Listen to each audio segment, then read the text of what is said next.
Au sommaire de cette édition, grand concert de louanges et d'adoration dénommé la célébration des héritiers.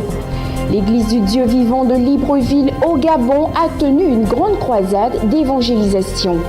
La servante de Dieu Jean-Phi Esther Eden a été consacrée dans le ministère de prophétesse le samedi 13 mai 2017.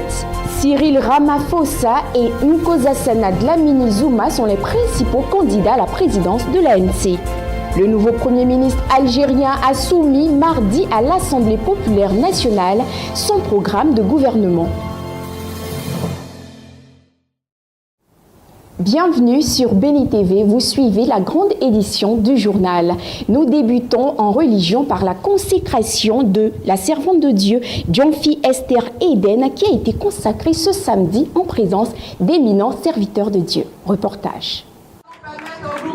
Parents, amis, connaissances et chrétiens de la mission évangélique Dieu est bon, nul n'a voulu se faire compter la consécration de la servante de Dieu, Jean-Phi Esther, dans le ministère de prophétesse. La sobre mais belle cérémonie qui s'est déroulée le samedi 13 mai 2017 a noté la présence des différentes représentations de la CEP Messie, la conférence des églises protestantes et mission évangélique de Côte d'Ivoire, et rehaussée par la présence du révérend docteur Yaé Dion Robert, l'officiant de consécration. Un mot d'exhortation sur l'appel de Dieu a été dit par le révérend Zézé, premier vice-président de la CEP Messie. Se basant sur le livre de Jérémie au chapitre 1, il a parlé de la reconnaissance de l'appel. Il y a d'autres qui marchent sur les hommes pour prophétiser. Alors nous voulons voir clair. C'est pour ça qu'on ne peut pas dire il est d'accord, mais il faut un temps pour vraiment t'enseigner, pour ne pas que tu tombes dans les pièges de ces fabriqueurs et de ces dérouteurs qui ne sont pas agréés par le Seigneur et qui exercent un ministère inutile de ministère.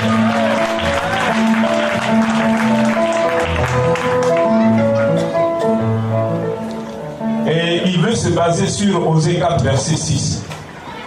Mon peuple périt par manque de connaissance. C'est vrai, Dieu nous parle, mais nous avons besoin d'être assis pour être formés. Parce qu'on est déformé, et on est réformé, et puis on est transformé. Alors que le Seigneur te bénisse, en suivant ses conseils précieux, tu arriveras à bon port. Moment très attendu, l'appel de la servante de Dieu a été enfin confirmé par le révérend docteur Yaé Robert Dion à travers la consécration. Que vous transformez des filles, que vous receviez des orphelins, des veuves, que vous les aidiez.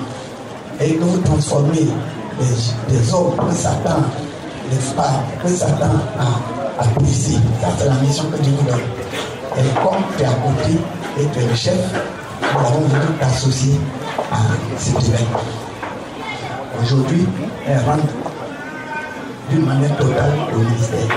Soutiens-la, fortifie-la, soutiens l'Église, fortifie l'Église et que Dieu te bénisse. Dans sa nouvelle toge sacerdotale, la prophétesse Esther Jean-Phi a remercié ses proches qui lui ont répondu par de nombreux présents. Si je suis arrivé là aujourd'hui, ça a été toute une procédure, c'est simplement l'intimité. Et Dieu va permettre que je vienne à Abidjan. Et quand je suis venu à Abidjan, il a regardé ma situation. Il a regardé le ministère qu'il m'a donné. Et il m'a donné l'homme qu'il fallait. Il m'a toujours soutenu. Il m'a toujours aidé, il a toujours supporté mes caprices. Je rends grâce au Seigneur et que Dieu le bénisse, que Dieu le bénisse. Alléluia. C'est dans une bonne ambiance que s'est achevée cette sympathique cérémonie de consécration. Un grand concert de louanges et d'adoration dénommé Célébration des héritiers s'est tenu dans la ville de Bouaké le dimanche dernier. Le dimanche 4 juin 2017, à l'occasion de la célébration de la Pentecôte, fête commémorant la venue du Saint-Esprit, la Fondation Cantique des Cantiques, en collaboration avec la radio Fréquence Vie, a organisé un grand concert de louanges et d'adoration dénommé la Célébration des héritiers, avec en affiche et pour sa première fois à Bouaké, la servante de Dieu, la missionnaire chantre Noël Taki. Pour ce grand moment, le centre culturel Jacques Aka de Bouaké, qui a abrité la manifestation, a refusé du monde car le corps de Christ à Bouaké n'a pas voulu se faire compter l'événement.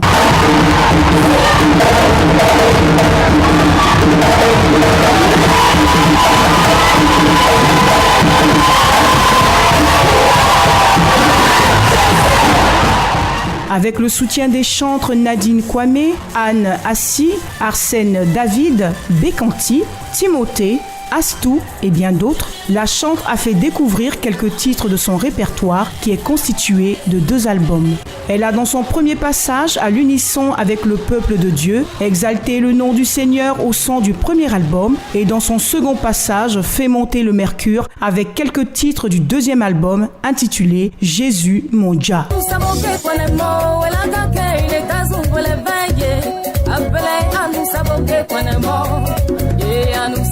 Jésus moi et nous savons que point est mort et la caque les galets pour les veiller levez nous savons que point est mort et nous savons que Jésus mort. Le peuple de Dieu est rentré satisfait. Nous allons à Libreville, au Gabon, où l'Église du Dieu vivant a organisé une grande croisade d'évangélisation. Le prophète des nations Jacques Onema Sikatenga, venu de la RDC, était l'orateur principal. C'est sur le plein air du côté du lycée technique Omar Bonga à Libreville que l'Église du Dieu vivant a organisé une grande croisade d'évangélisation qui avait pour thème la puissance du royaume de Dieu. C'est le prophète des nations, leader mondial par succession des Églises du Dieu vivant Jacques Onema Sikatenga, venu de la RDC, qui a déroulé la parole, et c'est avec les épîtres de 2 Pierre qui était l'un des textes qui a permis au prophète des nations d'édifier le peuple venu massivement. J'aime la démarcation dans ma vie, parce que la Bible dit: je ferai de nouveau la différence de ce qui me sert et de ce qui ne me sert pas. Et c'est cette différence-là, le temps est arrivé pour que nous démarquons le monde, pour que nous influençons même ceux-là que le diable a récupéré déjà dans son royaume. Lorsqu'il nous voit, lorsqu'il nous regarde, en nous regardant, il doit graisser les dents, il doit dire: mais qui est cette femme, qui est cet homme, qui est cette personne qui est différent des autres femmes, qui est différent des autres hommes? Alors, je dois me révolter à continuer cette vie, à rester comme tout genre de personnes. Je refuse ces choses. Je dois être démarqué. Amen. Puis son ministère prophétique s'est une fois de plus confirmé par un moment prophétique à l'endroit de quelques membres. Parce que je te vois une grande dame parmi les grandes dames. Le Saint-Esprit me dit: il a ramené x2 la gloire que tu as expérimentée dans le monde. Un moment de prière pour libérer les enfants du Seigneur captifs dans des différents mots. Et les temps se sont achevés par nombreuses des personnes qui ont accepté Jésus dans leur vie comme Seigneur et Sauveur. J'ai ressenti quelque chose qui m'a libéré. Amen. Parce que je voyais que tu n'arrivais pas à marcher tout seul. Oui. Ça fait combien de temps? Ça fait 1 an et 3 mois. 1 an et 3 mois. Soulevez ça. Je pense que vous avez vu notre maman qui était là. Maintenant, elle commence à marcher seule. Acclamez fort pour l'Éternel.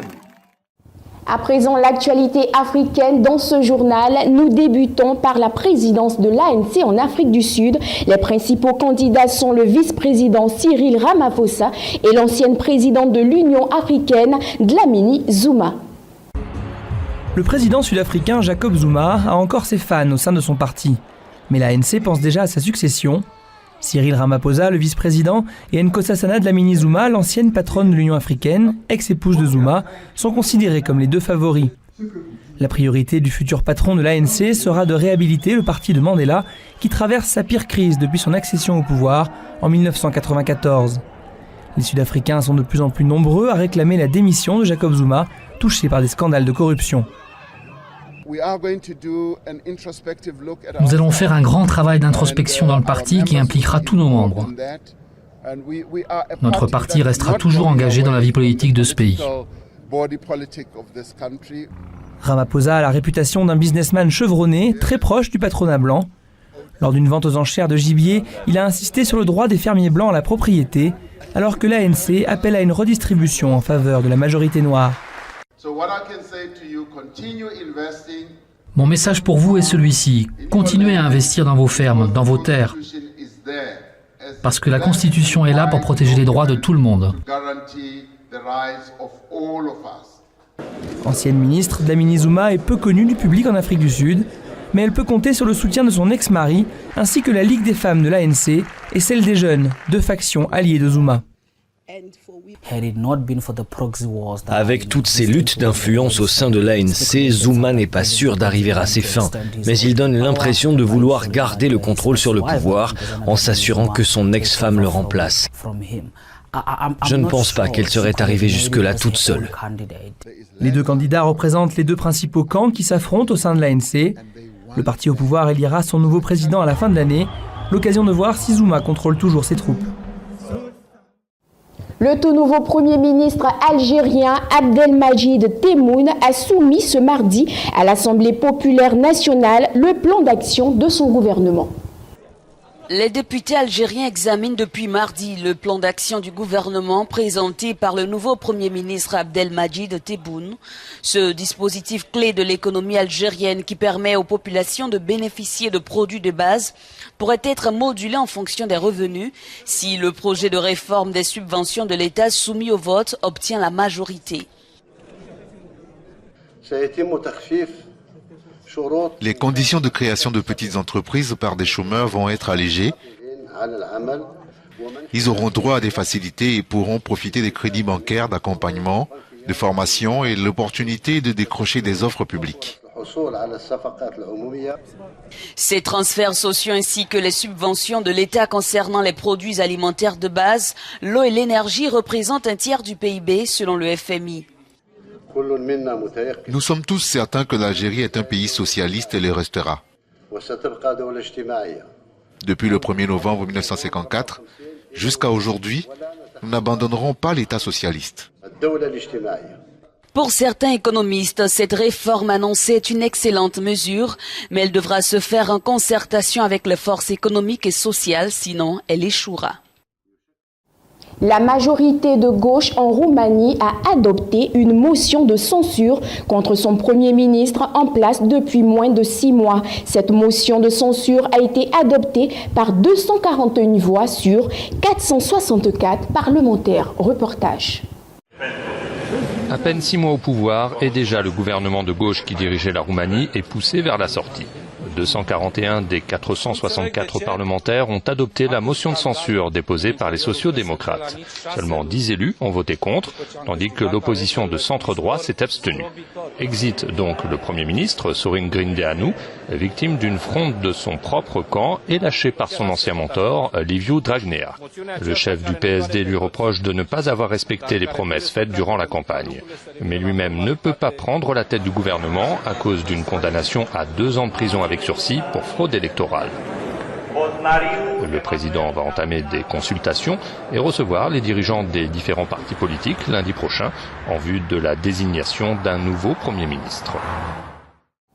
À présent, l'actualité internationale qui débute par la France où la procédure d'alerte à la pollution de l'air à l'ozone a été reconduite par les préfectures des Bouches-du-Rhône, du Vaucluse et du Var. Vidéographie. Chaque année, plus de 6 millions de personnes décèdent prématurément dans le monde du fait de la pollution de l'air, dont la moitié en raison de la pollution extérieure. Les polluants les plus nocifs pour la santé humaine en Europe sont les particules, matières microscopiques en suspension dans l'air. Elles proviennent surtout des activités agricoles, de l'industrie, du chauffage individuel au bois et du transport routier. Les plus fines, issues des carburants, essentiellement le diesel, sont les plus dangereuses. Celles-ci pénètrent dans les ramifications les plus profondes des voies respiratoires, mais aussi le sang, et peuvent contenir des métaux toxiques. L'ozone est issu de réactions chimiques sous l'effet du soleil, impliquant plusieurs polluants émis dans l'air, comme les oxydes d'azote ou les composés organiques volatiles, hydrocarbures ou solvants. À l'origine des émissions d'ozone, transport routier, agriculture et industrie. Gaz puissant et agressif, il réduit la photosynthèse et, dans le corps humain, entraîne une inflammation des poumons et des bronches. Les oxydes d'azote, monoxyde mais surtout dioxyde d'azote, sont principalement formés lors de la combustion dans les moteurs de voitures ou les centrales électriques. L'industrie émet également dioxyde de soufre, benzène ou encore ammoniac et métaux lourds, plomb, cadmium, nickel, arsenic et mercure, qui s'accumulent dans l'organisme et peuvent affecter fonctions respiratoires, digestives et système nerveux. Restons en France, toujours pour parler du climat, et nous parlons de l'alerte maximale de Météo France due à la canicule qui s'abat sur le nord, le sud, l'est et l'ouest du pays.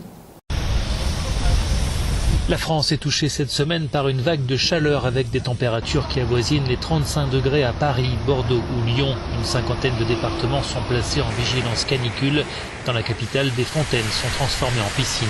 Au Trocadéro, c'est un peu comme une piscine, mais bon. On n'avait pas de maillot de bain du coup, donc de base c'était juste les pieds. En période de canicule, il est recommandé de se mouiller le corps, de s'hydrater régulièrement ou de passer au moins 3 heures par jour dans un endroit frais. Cette vague de chaleur touche d'autres pays comme l'Espagne. En Andalousie notamment, le thermomètre dépasse les 40 degrés, plus de 35 degrés à Madrid. Pas facile notamment pour les touristes de visiter sous ce soleil de plomb. Oui, il fait très chaud, plus chaud que d'habitude apparemment. On essaye de rester à l'ombre dans des espaces climatisés et de boire le plus d'eau possible. L'Espagne est habituée à de telles chaleurs, mais cette canicule arrive plus tôt que d'habitude. Les personnes âgées sont les plus vulnérables. Enfin, il fait chaud, très chaud dans le sud-ouest des États-Unis, plus de 45 degrés dans la région de Phoenix, du jamais vu depuis 20 ans.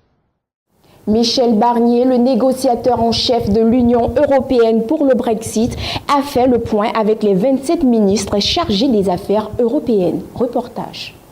Le négociateur en chef de l'Union européenne pour le Brexit a fait le point avec les 27 ministres chargés des affaires européennes après le lancement des pourparlers avec Londres. Michel Barnier a souligné les incertitudes liées à la sortie du Royaume-Uni. La décision souveraine du Royaume-Uni de quitter l'Union européenne, et cela a été confirmé hier, de quitter le marché unique, de quitter également l'union douanière, crée beaucoup d'incertitudes. Et souvent une très grande incertitude. C'est le cas pour les citoyens et leurs droits, et c'est évidemment le cas de la question des frontières, et en particulier de l'Irlande. La réintroduction d'une frontière entre la République d'Irlande et l'Irlande du Nord est l'un des sujets les plus délicats. Pour le ministre irlandais des Affaires étrangères, il faut une solution particulière. Nous allons devoir chercher dans les détails comment nous pouvons créer une solution unique pour l'Irlande du Nord dans le contexte du Brexit, une solution qui reconnaît et respecte l'accord du Vendredi Saint, une solution qui protège le processus de paix pour lequel tant de personnes ont travaillé, et une solution qui assure une certaine normalité sur l'île d'Irlande entre le Nord et le Sud. L'Union européenne et Londres ont entamé lundi les négociations formelles sur le Brexit.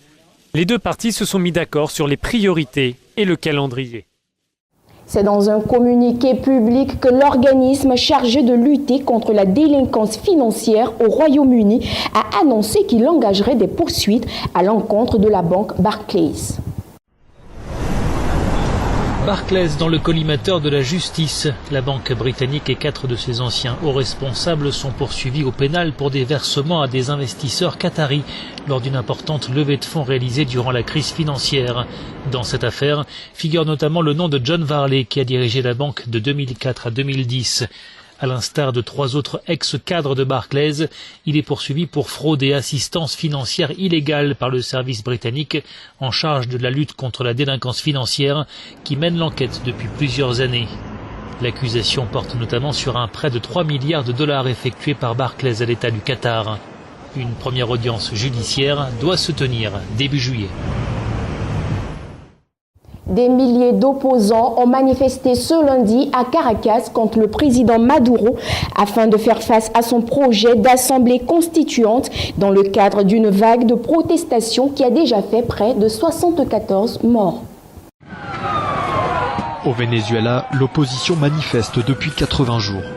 Lundi, des milliers d'opposants au président sont à nouveau descendus dans la rue pour exiger le départ de Nicolás Maduro. Cette mobilisation coïncide avec une réunion de l'Organisation des États américains qui se tient au Mexique et qui est consacrée en partie à la crise politique au Venezuela. Nous demandons l'aide des institutions internationales. On ne veut pas d'une intervention militaire, mais on souhaite qu'il y ait davantage de pression contre ce gouvernement corrompu qui est même accusé de narcotrafic. Pour nous, il est très important que la communauté internationale ait conscience de l'autoritarisme de notre système politique. Un système où il y a 350 prisonniers politiques et une censure des médias. L'opposition manifeste aussi contre le projet de réforme de la Constitution prévu pour le 30 juillet prochain. La Refugee Food Festival est une compétition qui permet aux réfugiés de plusieurs pays de faire découvrir les cuisines de leur pays. Il y a 1 an et demi, Nabil travaillait comme ingénieur dans la finance à Damas. Aujourd'hui, ce quadragénaire syrien a les mains dans la cuisine et partage le poste de chef cuisinier avec ce restaurateur de banlieue parisienne. Ça, c'est les falikeh? Non, ça, c'est les... Non, ça, kébé. Ouais. Ok. Comme ça. Donc 3. Oui, 3 avec un aioli avec. Oui. Passionné de cuisine, Nabil a été choisi par le Haut Commissariat pour les réfugiés pour participer au Refugee Food Festival. Après 2 premières éditions françaises à Paris et Strasbourg l'an dernier, ils sont cette année 80 anciens migrants à être invités au fourneau dans 13 villes d'Europe. Ça va du cuisinier superstar qui avait des émissions de télé dans son pays d'origine, plusieurs restaurants gastronomiques, même des restaurants dans des pays qui étaient ou dans des villes différentes de la sienne, à des cuisiniers qui ont des profils plus familiaux, qui sont des cuisiniers plus, qui ont une très forte appétence pour la cuisine, qui n'étaient pas forcément cuisiniers professionnels dans leur pays d'origine, mais qui ont décidé de faire de la cuisine un levier d'insertion professionnelle. Exactement le profil de Nabil, qui travaille depuis le lendemain où il a obtenu son statut de réfugié. Installé avec sa famille à Orléans, il prépare l'ouverture d'un petit commerce de traiteur, puis, si ça marche bien, d'un restaurant gastronomique. Quand vous travaillez, vous vous sentez comme au pays. Vous vous sentez protégé. En plus d'accueillir des réfugiés dans leur cuisine, les restaurateurs s'engagent à les recommander à leur réseau si l'expérience a été concluante. Walid n'a pas hésité une seconde avant d'ouvrir sa cuisine. Je suis algérien, j'ai la double nationalité, mais je suis cuisinier français et je suis fier de l'être. Et c'est aussi ça, la France, c'est aussi la biculturalité, c'est aussi la mixité et c'est un enrichissement au patrimoine. Dans la salle, les clients saluent la cuisine en plus de l'initiative. Beaucoup ont d'ailleurs réservé exprès ce jour-ci. Les gens n'imaginent pas qu'ils peuvent avoir eu une autre vie et avoir eu des talents avant et tout ça. Ils imaginent juste des gens dans la détresse. Ça les humanise, ça les rend plus proches de nous, donc on les comprend. Là, on allie le plaisir et la politique. Ouvert à Lyon le 15 juin, le festival se poursuivra jusqu'à la fin du mois à travers la France, l'Italie, la Belgique, l'Espagne et les Pays-Bas. L'an prochain, les organisateurs espèrent, symboliquement, l'exporter aux États-Unis de Donald Trump. À Paris, un gymnase vient d'être rénové pour servir de salle de danse. On y pratique diverses danses rétro nées dans les années 30 aux États-Unis. Regardez. 5, 6, 5, 6, 7, hey! Wakada, woo, wa, swing out! Un gymnase d'un lycée parisien transformé en salle de danse. Ici, on apprend le Lindy Hop, le Charleston ou encore les claquettes. Des danses nées dans les années 30 aux États-Unis et qui reposent d'abord sur le rythme.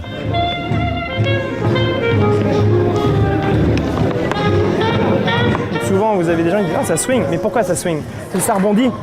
C'est avec la musique, c'est tout ça. Alors on dit « Ah, ça swing !» Et pourquoi ça swing? Pose la question, vous verrez, c'est assez rigolo. Donc le bounce, ça aussi, en plus de la rythmique, c'est un aspect très très important du début de l'apprentissage de cette danse. Depuis quelques années, les écoles de swing connaissent un franc succès dans de nombreux pays. À Paris, Polo a ouvert la sienne en 2002, mais c'est avec la sortie du film de Woody Allen, Minuit à Paris, qu'il a vu les inscriptions s'envoler. Il compte aujourd'hui 900 élèves, souvent très motivés.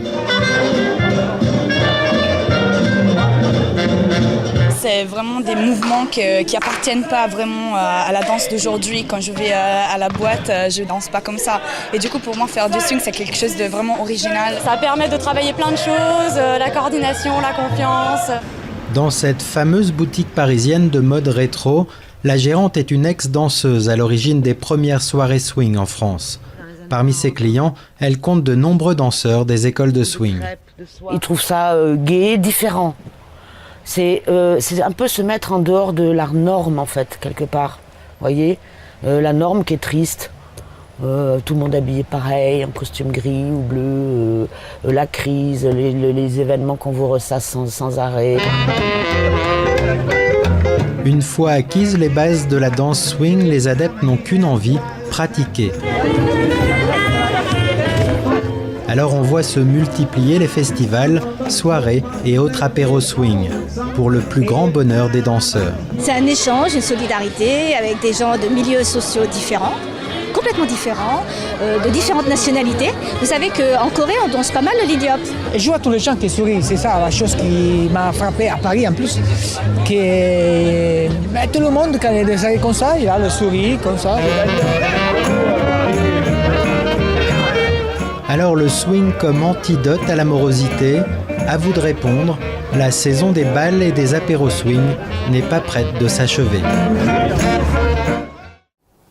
Du sport, dans cette édition, nous parlons de la justice espagnole qui a annoncé l'ouverture d'une procédure à l'encontre de l'entraîneur de football José Mourinho. Le manager de Manchester United rattrapé par la justice espagnole, le fisc réclame à José Mourinho une ardoise de 3,3 millions d'euros du temps où il était entraîneur du Real Madrid. En décembre dernier, après les révélations des Football Leaks, le Portugais avait déjà été suspecté d'avoir dissimulé 12 millions d'euros sur un compte offshore. Depuis, l'entraîneur de Manchester United aurait subi un redressement fiscal de 4,4 millions d'euros, selon le consortium à l'origine de ces fuites. Gianni Infantino serait dans le viseur de la justice interne de la FIFA pour son rôle présumé dans l'élection du président de la Confédération africaine de football. Gianni Infantino dans le viseur de la justice interne de la FIFA pour son rôle présumé dans l'élection du président de la Confédération africaine de football en mars dernier. Plusieurs rapports indiquent que le magistrat suisse Cornel Borbelli, président de la chambre d'instruction de la commission d'éthique, avait ouvert une enquête sur de possibles agissements d'Infantino en faveur de l'élection du malgache Ahmad Ahmad à la présidence de la CAF. Selon l'édition dominicale du quotidien britannique The Guardian, Gianni Infantino aurait promis à plusieurs présidents de fédérations africaines d'accélérer le versement d'aide à leur fédération en échange de leur soutien à M. Ahmad. Une source interne à l'instance mondiale du football confirme la théorie selon laquelle le président de la FIFA avait une dent contre Issa Hayatou pour ne pas l'avoir soutenu lors de l'élection à la présidence de la FIFA en février 2016. Cette investigation découlait d'éléments envoyés par des représentants africains, toujours selon cette source. Toute chose concourt au bien de ceux qui aiment Dieu. C'est ici que nous mettons un point final à ce journal préparé par l'ensemble de la rédaction. Restez bénis sur Béni TV.